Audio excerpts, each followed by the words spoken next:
बिस्मिल्लाहिर्रहमानिर्रहीम अस्सलाम वालेकुम नाजरीन मोहतरम। आज हम आपको सऊदी एम्बेसी की मौजूदा सूरत हाल के बारे में बताने जा रहे हैं।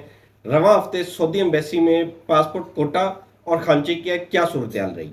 अगर हम खांचे को डिस्कस करें तो रवां हफ्ते का आगाज़ 12,000 पर पासपोर्ट से आगाज़ हुआ और इस वक्त जो चल रहा है वो तकरीबन 10,000 पर पासपोर्ट का खांचा सऊदी एम्बेसी में चल रहा है।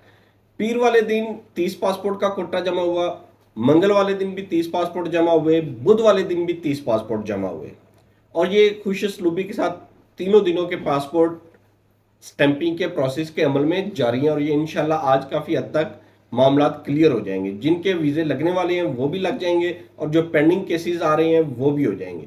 पीर वाले दिन सिर्फ उन्होंने ये किया कि ऑब्जेक्शन ज़्यादा लगा दिए, काम स्लो किया लेकिन उन्होंने ऑब्जेक्शन लगा के पासपोर्ट ज़्यादा बाहर भेज दिए। अगर हम इसी चीज़ को आगे लेके चलें नेक्स्ट वीक में, तो नेक्स्ट वीक में ये पासपोर्ट का कोटा 40 से 50 पासपोर्ट का कोटा होने जा रहा है। इंशाल्लाह फ्राइडे वाले दिन हम आपको अपडेट कर देंगे कि पीर से कितने पासपोर्ट जमा होंगे और अगर इसी तरह पीर मंगल बुध को 40 या 50 पासपोर्ट का कोटा चला तो हालात मैक्सिमम नॉर्मलाइज हो जाएंगे। हालात अभी भी काफ़ी हद तक नॉर्मलाइज हो चुके हैं क्योंकि अकद अमल की वजह से काफ़ी पासपोर्ट रुक गए। अकद अमल के बाद थर्ड स्टेप पे स्टिकनेस ज़्यादा हुई, पासपोर्ट रुक गए और पासपोर्ट का कोटा भी 30 का हो गया, जिसकी वजह से उतने ही पासपोर्ट होते हैं जितने किसी भी ड्रॉप बॉक्स में जमा होने होते हैं।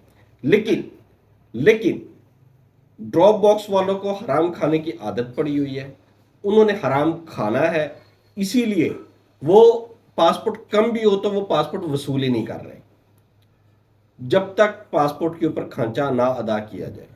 ये है हमारे मुल्क का असल अलमिया कि नॉर्मल हालात होने के बाद हराम छूट नहीं रहा, उसको छड़वाएगा कौन। हमने अपनी पिछली वीडियो में भी यही रिक्वेस्ट की थी कि ये जो हराम लग गया है, हालात जितने मर्जी नॉर्मल हो जाए, इसको छड़वाने के लिए कुछ ना कुछ सख्त इकदाम करने होंगे ताकि इन लोगों को बार बार इस चीज की आदत ना लगे। नहीं तो इन लोगों ने हर दूसरे महीने यही हरकतें शुरू कर देनी है, यही मामला दोहराने शुरू कर देने हैं। हम लोग जहां से निकले थे वहां फिर पहुंच जाएंगे।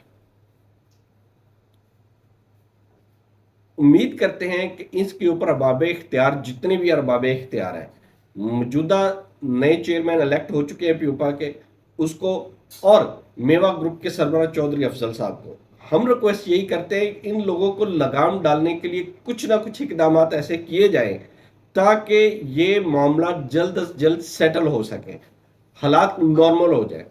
जिस ड्रॉप बॉक्स में आपको अगर कंफर्म होता है कि इस ड्रॉप बॉक्स में पैसे लिए हैं, उसका ड्रॉप बॉक्स कैंसिल करवाएं।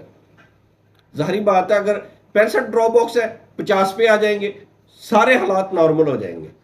50 पे जाहिर बात है अगर 15 का पासपोर्ट का कोटा होता है तो 20 का हो जाएगा। अगर सऊदी एम्बेसी ने 1000 पासपोर्ट पर डे लगाना है तो उन्होंने 50 से भी 1000 वसूल कर लेना और 65 से भी 1000 पासपोर्ट वसूल कर लेना। लिहाजा ऐसे इकदाम किए जाएं कि इनके ड्रॉप बॉक्स कैंसिल करवाने की तरफ जाया जाए।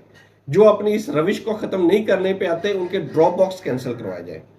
आज से हम आप लोगों से भी यही मुहिम करते हैं, जिस भी प्लेटफॉर्म पे आपको अवेलेबल जगह मिलती है या बात कहने की इजाज़त मिलती है, आप उस पर बात करें, इन लोगों के ड्रॉप बॉक्स कैंसिल करवाएं।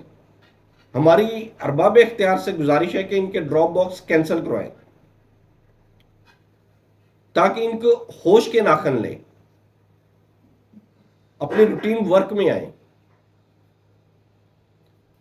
हम आपके लिए ऐसी मुफीद इंफॉर्मेशन लेके आते रहेंगे, आपको सऊदी एम्बेसी के मामला से आगाह करते रहेंगे। रिक्वेस्ट आपसे यही है कि हमारे चैनल को लाइक करें, सब्सक्राइब करें और ज़्यादा से ज़्यादा शेयर करें ताकि मुफीद इंफॉर्मेशन ज़्यादा लोगों तक पहुँचती रहे। अल्लाह ताला आपका हामी नासिर हो। अल्लाह हाफिज़।